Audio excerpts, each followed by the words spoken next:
Now, if this painting in his museum is real, he could receive $100 million.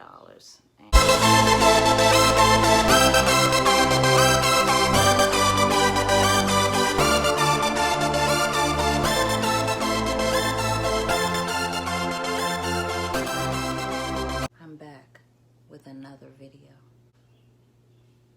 Yeah, I like that. What it is, what it ain't, it's your girl Ombre Alert, and I am back with another video, okay? Today's video, we're gonna talk about something a little interesting, okay? I've done videos before on Michel Basquiat, so today that's the topic. We're gonna get into some serious talk about this, okay? I've heard that a museum could be just ripping off Basquiat's paintings. So we're going to get into that in this video. If you're ready, make sure you like, comment down below, and subscribe. Let's get this channel past 500 subscribers. We're almost there. Let's do this. Let's get to 1,000 subscribers so your girl can get monetized, because I've been doing this for a while. Let's help me out with this, okay? If you're loving my content, make sure you leave me a comment below. I'll shout you out on my Instagram. Make sure you follow me on my Instagram for updates on when I'm uploading a video, all of that good stuff. So if you're ready, let's get into it. The FBI is involved in an investigation of Basquiat's paintings. Now, 25 of his paintings have been recovered from a storage unit in LA. Okay, that's pretty crazy. Some of my research, I have found that he did over 200 paintings alone with Andy Warhol. So I know he has like thousands of paintings, but to find 25 of those in the storage unit is kind of incredible, right? Even last week, one of his paintings actually got auctioned off for $85 million. Did you say $85 million? Yes, I said $85 million, okay? That's insane. We all know that Jean-Michel Basquiat died in 1980. I'll put it at the bottom of the screen if I'm wrong. The series of paintings that they found was from his Heroes and Monsters exhibition. FBI is investigating if it's real or fake because the date on the painting says 1994, and if he died in the late like 80s, there's no way that he painted that. So that's kind of weird. Spooky, if you ask me. Jean-Michel Basquiat has sisters. I had no idea. And they actually curated a museum based off of his life and his life's work in New York City. So I can't wait to go and see what that's all about. I'm interested to hear what they think about this, if they think that the paintings are real or fake. And all of this is coming around the same time that the sisters have curated this museum. So I mean, it could be like a greed thing, it could be like a money hungry thing, and it could be a fake. I feel like a lot of people aren't very original these days, and that's something that really irritates me as a creative type of person, and as someone that enjoys painting and likes art anyway. I feel like a lot of people aren't very original. They don't come up with their own concepts for doing pretty much anything, especially art. And to actually go out and, like, you know, fake something from someone that was so influential in art, in the Black culture, that really put Black art on the map, is really disrespectful if these are indeed fakes. I saw the image myself, and I don't know. Like, I'll put it up on the screen. This is the painting that's in the museum. I actually really don't know. I feel like I'll have to take a look at his paintings a lot more to see if I think it's fake or not, but I really don't know. But I feel like it's a possibility that it could be, especially if there's a date on it that says 1994, the year I was born, knowing he had been deceased for some years then. So it doesn't really make any sense. I do feel some type of way as well about, you know, artists that, have success when they're alive, but have more success, it seems, when they're dead. It's really, it's really sad, when you think about it. Like, I'm happy for his family, but I want to be happier for him and his existence. And him dying so young is just insane. The curator of the museum, his name is Aaron D. Croft, the Orlando Museum. He instructed all of his employees to not talk to any reporters. He made no comment in the article on whether it was fake or not. He's being very evasive, so I don't know. I feel like he probably don't want to believe that it's fake because he paid so much money for it, and he probably was proud of himself, whatever the case may be. But if it's fake, it's fake, okay? If this painting in his museum is real, he could receive $100 million, and that's a lot of money, like a lot of money. Now that I've talked a little bit about that, I guess I can squeeze in the Basquiat movie biopic in this video too. I actually did watch it for the first time. So I didn't really like the movie very much. I watched it on YouTube. Felt like the movie Basquiat was really sad. It was really drug induced. I felt like it was a lot about his drug problem, and it was a lot about him like changing as he got money. He made false promises to people. There was one dude in particular that helped him meet more people, because that's, there was no social media back then. So basically how you got famous was like making connections with high people. So there was one guy saw his talent, and helped him shake hands with people. And then once Basquiat started to get more recognized and he had his first show, he promised him a painting, and he didn't end up giving it to him. He ended up selling it to someone else, and he was just saying, it's just business, but, it's how you do business. Like, don't make promises that you can't keep type energy. I don't know, it was a lot about that. It was a lot about his drug habits, and, him being mildly depressed, about his mom being in a, like, I think she was in like a home for like sick elderly people.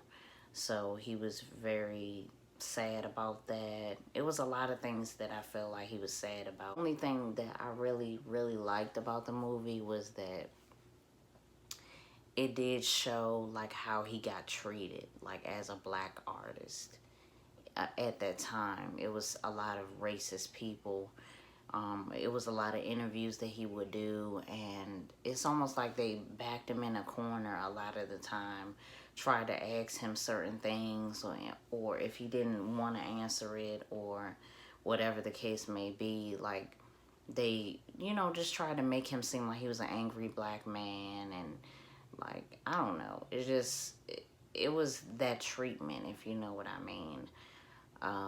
They did show that in the movie, which I did appreciate, but a lot of the movie to me was very like, it highlighted his drug problem. Like, he did work and paint, of course, in the movie, and it did show his ambition, like when he went in to show Andy Warhol like snippets of his paintings or whatever. Like, it did show a little bit of that, but it didn't show a lot. Like, it didn't show a lot. It did show a lot of the dynamic between Andy Warhol and him, and that Andy Warhol needed Basquiat just as much as Basquiat needed him. Like, Andy Warhol's career was kind of tanking at the time, and Andy Warhol had shifted his style of painting. He didn't really paint on the canvas. He like took pictures and like recreated pictures, and painted over pictures and stuff like that. So it wasn't really like him putting his hand on a canvas and like painting. So I feel like when Basquiat came into his life, he kind of like, just went back to the basics, because that's how Andy Warhol used to be. When he first started out, he would draw and he would actually paint on the canvas, like, and it wouldn't be any pictures or anything like that. It wasn't so much pop art. It was just like organic painting. So I think they made a good working relationship. And I think they really needed each other. Basquiat didn't really need him that much. I feel like he was growing successful and he was having he had his own way of doing things, and he had his own style. So I feel like he didn't really I think Andy Warhol probably needed him more because, that was around the birth of, hip hop. Like hip hop was very much there, and Basquiat, I don't think he knew just how much he was influencing the culture at the time. He was the main black artist. There was no one more successful and popular than him at the time as far as being an artist, especially being from New York City. It was a lot of like graffiti artists, and that's how he started out, being a graffiti artist. Spray painting buildings and trains, spray painting like t-shirts, selling t-shirts. I wish I would have saw that part in the movie. I saw the him spray painting on the buildings, but it wasn't enough. It wasn't enough for me of the evolution. I didn't see much of the evolution of him and his work. If it made it seem like he was spray painting on a building one day and then he just got famous. Like, I think they could do that again. I think the guy that was acting, he's a good actor, by the way. I think, he did good. He's a good actor. I always like watching him and stuff. But I feel like it could have been a little bit better. I kind of feel similarities between that movie and